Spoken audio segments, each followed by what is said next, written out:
Sekali peristiwa, Yesus memukakan perumpamaan berikut kepada murid-muridnya. Hal kerajaan surga itu sama seperti seorang pemilik kebun anggur yang pagi-pagi benar keluar mencari pekerja untuk kebun anggurnya. Setelah sepakat dengan para pekerja mengenai upah 1 dinar sehari, ia menyuruh mereka ke kebun anggurnya. Kira-kira pukul 9 pagi, ia keluar lagi. Dan dilihatnya, ada orang-orang lain menganggur di pasar. Katanya kepada mereka, "Pergilah juga kamu ke kebun anggurku, dan aku akan memberimu apa yang pantas." Lalu mereka pun pergi. Kira-kira pukul 12 dan pukul 3 sore, ia keluar lagi dan melakukan hal yang sama. Kira-kira pukul 5 sore, ia keluar lagi dan mendapati orang-orang lain pula. Lalu katanya kepada mereka, "Mengapa kamu menganggur saja di sini sepanjang hari?" Jawab mereka, "Tidak ada orang yang mengupah kami." Kata orang itu, "Pergilah juga kamu ke kebun anggurku."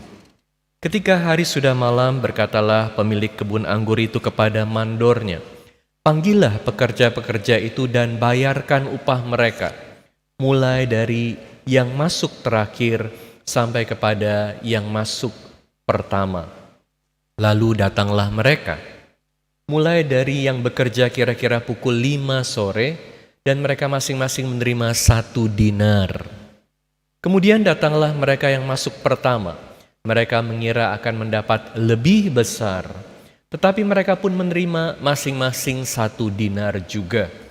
Ketika menerimanya, mereka bersungut-sungut kepada pemilik kebun itu, katanya, "Mereka yang masuk terakhir ini hanya bekerja 1 jam, dan engkau menyamakan mereka dengan kami yang sehari suntuk bekerja berat dan menanggung panas terik matahari." Tetapi pemilik kebun itu menjawab seorang dari mereka, "Saudara, aku tidak berlaku tidak adil terhadap engkau. Bukankah kita telah sepakat 1 dinar sehari? Ambillah bagianmu dan pergilah. Aku mau memberikan kepada orang yang masuk terakhir ini sama seperti kepadamu. Tidakkah aku bebas mempergunakan milikku menurut kehendak hatiku? Atau iri hatikah engkau karena aku murah hati?" Demikianlah orang yang terakhir akan menjadi yang pertama, dan yang pertama menjadi yang terakhir. Demikianlah sabda Tuhan. Terpujilah Kristus. Iri hatikah engkau karena aku murah hati? Saudara-saudari sekalian terkasih dalam Kristus, Injil pagi hari ini adalah Injil yang sangat indah, yang memberi kekuatan kepada kita semua. Saya mau mengajak Anda untuk merenungkan tema merayakan kemurahan hati Allah. Merayakan kemurahan hati Allah. Pertama, saya mau mengajak Anda melihat betapa murah hatinya Allah, lebih dari pikiran kita manusia. Kedua, saya mau mengajak Anda melihat bagaimana iri hati membuat kita buta terhadap rahmat Allah. Dan ketiga, saya mau mengajak Anda untuk merayakan kemurahan hati Allah juga buat orang lain. Pertama, kita melihat bagaimana Allah itu sungguh murah hati. Tentu kalau kita berpikir hanya dengan pikiran kita manusia saja, apa yang dilakukan oleh pemilik kebun anggur ini tidak sesuai dengan logika kita manusia. Karena logika kita itu yang bekerja lebih banyak dapat lebih banyak, yang bekerja lebih sedikit dapat sedikit. Tetapi seperti dikatakan dalam bacaan pertama, tadi bacaan pertama katakan hal yang sangat indah. Rencanamu bukan rencanaku, rancanganmu bukan rancanganku. Jadi Allah punya rencananya sendiri. Allah punya rancangannya sendiri. Kabar gembiranya adalah rencana Allah, rancangan Allah selalu adalah rencana yang paling indah buat kita semua selalu paling indah buat kita semua. Karena apa? Karena Allah adalah kasih. Allah selalu memberikan kepada kita dari kemurahan hatinya. Syukur pada Tuhan. Kalau Tuhan hanya melihat kita dari keadilan, menimbang karya kita, menimbang apa yang kita lakukan, siapa yang pantas masuk surga? Gak ada yang bebas dari dosa. Kita semua punya keterbatasan, kelemahan. Tetapi puji Tuhan, karena Tuhan kita maha murah hati, maka semua orang bisa diselamatkan karena rahmat Tuhan. Semua orang bisa hidup dengan baik. Kita bukan hanya dinilai dari apa yang kita sudah lakukan di masa lalu. Tuhan selalu melihat siapa kita saat ini dan apa yang kita bisa jadi, apa yang kita bisa lakukan, bagaimana kita bisa jadi lebih baik, bagaimana kita bisa punya masa depan yang cerah. Syukur pada Tuhan. Hanya sayangnya seringkali dalam hidup kita kurang bersyukur. Kita merasa diri hebat, aku sudah berkontribusi, aku sudah melakukan banyak hal hebat, aku sudah melayani, aku sudah kerja keras, maka aku berhak untuk bisa punya hidup baik. Aku berhak untuk bisa hidup lebih baik daripada orang lain. Jadi kalau kita melihat orang lain yang kerjanya sedikit, yang masa lalunya kelam, tetapi sekarang bisa punya hidup baik, gak sedikit dari kita yang bukan malah bersyukur karena orang lain bisa punya hidup baik, malah kita jadi iri, kita jadi mulai marah-marah, kita jadi mulai mencari kesalahan orang lain, kita mencari keterbatasan orang lain. Kita bahkan berani katakan sama Tuhan, Tuhan, Engkau tidak adil. Aku harusnya dapat lebih. Dan ini yang dilakukan oleh orang-orang yang bekerja dari pagi hari tetapi mendapat upah yang sama dengan mereka yang kerja sore hari. Pertanyaannya, Tuhan sebetulnya murah hati gak sih sama orang yang bekerja dari pagi hari? Tuhan baik gak sama orang yang bekerja dari pagi hari? Baik, mereka gak ada kerjaan. Tuhan sudah kasih kerjaan. Mereka dapat upah yang pantas gak? Dapat upah yang pantas, yang sesuai dengan persetujuan awal. Harusnya mereka bahagia gak? Harusnya mereka bahagia. Tetapi kenapa mereka tidak bahagia? Kenapa mereka tidak bersuka cita? Karena mereka membandingkan diri mereka dengan orang lain. Mereka bukan bersyukur atas apa yang mereka punya. Mereka bukan bersyukur atas apa yang mereka sudah terima. Tapi mereka lihat orang lain dan mulai bandingin diri mereka dengan orang lain. Mereka merasa harusnya aku dapat lebih. Hakku untuk dapat lebih. Mereka merasa entitled. Sudah sepantasnya kalau aku ini dapat lebih. Sudah sepantasnya kalau aku ini dihormati. Sudah sepantasnya kalau aku ini lebih enak.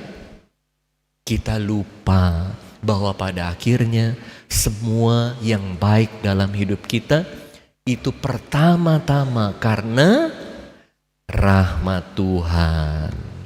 Maka dalam hidup kita harus selalu bersyukur. Setiap kali kita menerima hal yang baik dalam hidup, harus katakan apa? Puji Tuhan. Bukan katakan aku hebat, sudah layak dan sepantasnya. Aku dipuji, aku hidupnya enak, aku kaya raya karena aku hebat. Sudah sepantasnya aku dapat proyek ini. Aku hebat. Kalau setiap kali bilangnya aku hebat, itu kita bahkan bisa menjadi sombong. Makanya kalau kesombongan ini adalah awal kehancuran. Makanya yang pertama jadi yang terakhir. Injil ini katakan yang pertama jadi yang terakhir. Karena yang pertama merasa hebat dan bisa lupa bersyukur. Ini adalah awal kehancuran. Ini adalah awal kepahitan hidup. Ini adalah awal kemarahan. Tapi yang merasa aku tidak pantas, aku bergantung kepada Tuhan. Kebaikan kecil yang dia terima membuat dia jadi penuh syukur. Dan hidup yang penuh syukur ini jauh lebih penuh sukacita. Kita harus belajar melihat berkat Tuhan. Jangan sampai iri hati membutakan kita pada rahmat Tuhan. Karena iri hati, maka jangan terus-menerus membandingkan diri kita dengan orang lain. Harus rajin menghitung berkat Tuhan. Setiap malam sebelum tidur, lihat berkat Tuhan apa sih yang sudah saya terima. Pasti kalau kita rajin menghitung berkat Tuhan, kita jadi pribadi yang lebih baik. Kita jadi pribadi yang lebih penuh dengan sukacita. Dan kita bisa semakin juga membagikan sukacita itu kepada orang lain. Jadi kalau kita merayakan berkat Tuhan, merayakan kemurahan hati Tuhan, kita juga bisa merayakan kemurahan hati Tuhan buat orang lain. Kalau sahabat kita diberkati sama Tuhan, kita seneng gak? Kalau orang lain bisa lebih hebat dari kita seneng gak? Bener, seneng. Ada satu penelitian yang bertanya, kalau Anda bisa dapat gaji tinggi, ya katakan 100.000 per hari, ya mungkin 100.000 kurang ya. Katakan 1 juta per hari, 1 juta per hari, tinggi kan? Tapi orang lain dapat 1,5 juta per hari. Dibanding sama Anda cuma dapat 500.000 per hari, tetapi orang lain dapat 400.000 per hari. Pilih yang mana? Dapat 1 juta atau 500.000? Pilih 1 juta atau 500.000? Harusnya kan, ya kita pilih yang 1 juta, orang lain lebih tinggi gak apa-apa. Tapi pada kenyataannya ada banyak yang jawab, aku dapat 500.000 aja. Yang penting orang lain lebih rendah dari aku. Karena kalau orang lain itu lebih rendah dari aku hidup dalam ilusi bahwa aku hebat. Aku lebih berkuasa. Aku lebih kaya. Padahal dapatnya lebih kecil dari yang 1 juta. Bodoh kan? Kenapa jadi bodoh? Karena dikuasai iri hati, tidak bersyukur. Maka kalau orang lain bisa dapat lebih baik, ya udah kita bersyukur bahwa Tuhan murah hati sama dia. Kalau orang lain yang masa lalunya gelap bisa bertobat, bisa punya hidup baik, bisa jadi pewarta dalam gereja, puji Tuhan, gereja semakin baik. Tapi kenapa? Sayangnya ada banyak orang yang gak suka kalau orang lain seneng. Kita harus merayakan kemurahan hati Tuhan.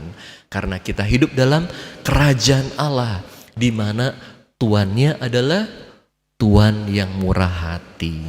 Sehingga hidup bersama orang lain yang juga mengalami kebaikan Tuhan dengan berbagi kebahagiaan. Hari demi hari hidup kita akan menjadi jauh lebih bahagia. Kalau kita hidup dengan semakin banyak orang yang dipenuhi syukur, pasti komunitas kita akan jadi lebih tenang, jadi lebih sukacita. Jadi kalau teman diberkatin, tanya, kapan nih kita rayainnya? Aku juga ikut seneng sama kamu. dengan setulus hati. Kan ikut seneng kan? Ikut ditraktir kan? Ikut bisa makan enak. Kenapa? Kok jadinya malah ngomongin, lihat tuh hidupnya dulu kayak begitu, nggak pantas ya begitu. Belajar bersyukur dengan berkat yang diterima oleh orang lain. Ini nggak mudah dan tantangannya juga terjadi dalam gereja. Kemarin kita merayakan santo besar, hebat, namanya Padre Pio. Luar biasa si Padre Pio ya. Tempat di mana Padre Pio tinggal itu di Italia, tiap hari dikunjungi ribuan orang. Wah, luar biasa, ribuan orang. Kenapa? Karena Padre Pio ini melakukan banyak mujizat. Salah satu yang sangat dekat sama Padre Pio itu adalah Yohanes Paulus II. Tahun 62, waktu Yohanes Paulus II itu ikut Konsili Vatikan kedua, tahun 62 dia kunjungi Padre Pio dan uskup-uskup lain. Dan waktu itu Paus juga sempat minta tolong sama Padre Pio karena satu temennya itu sakit kanker leher, tenggorokan, sudah parah. Waktu mau dioperasi, Yohanes Paulus II waktu itu belum jadi Paus tentu, dia tulis surat sama Padre Pio, tolong doain sahabat saya. Mujizat terjadi. Beberapa saat kemudian waktu ibu ini mau dioperasi, kanker lehernya bersih, dokter bilang, dari kanker, luar biasa. Makanya Yohanes Paulus II itu jadi teman dekat dari Padre Pio. Tapi hidupnya gak selalu mudah. Padre Pio waktu dia masih muda, umur 31 tahun, waktu dia mulai dapat stigmata, itu ada banyak orang juga yang gak terlalu seneng. Ada banyak orang juga yang curiga. Bahkan Romo-Romo dan Vatikan. Ada satu Romo terkenal namanya Agustino Gemelli. Jadi Romo ini saking terkenalnya, rumah sakit besar di Roma itu dikasih nama atas nama dia karena dia salah satu pendiri dari Universitas Katolik besar di Milan. Tapi waktu Padre Pio dapat stigmata, Romo ini bilang bahwa dia datang dan menginvestigasi bahwa itu benar atau tidak, itu satu perdebatan. Tapi yang pasti Romo ini katakan dan sebarkan bahwa yang dialami Padre Pio itu bohong. Dia bisa sangat pasti katakan bahwa itu bohong. Dan waktu itu dia juga katakan bahwa Padre Pio ini psikopat. Alasannya apa kita nggak tahu persis. Tapi itu yang terjadi dan itu nyebar kemana-mana. Jadi Padre Pio juga mengalami kesulitan dari rekan sesama imamnya juga.